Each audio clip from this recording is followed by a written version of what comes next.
nag-lower tayo. Ito yung pinakang stock niya. Papalitan natin ng dalawang spring na ganito kahaba. Di ba ganito siya nakalabas?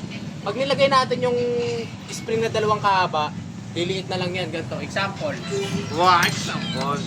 Oh, yan. Yan na lang yung labas niya. Pag nilagay natin to, ibig sabihin yan.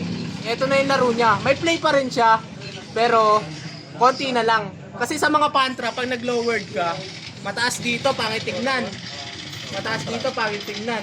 Pag minagic lowered mo, bababa na siya. Pwede mo na siyang iangat dito pababa. Okay na yan. Hop, lagay tayo na ito. Okay! See the difference? Oh, kita nyo naman guys ha. Bumaba na to. Ito tumaas. Kasi nagdagdag tayo ng string. Lalaro pa rin siya, pero konti na lang. Okay na.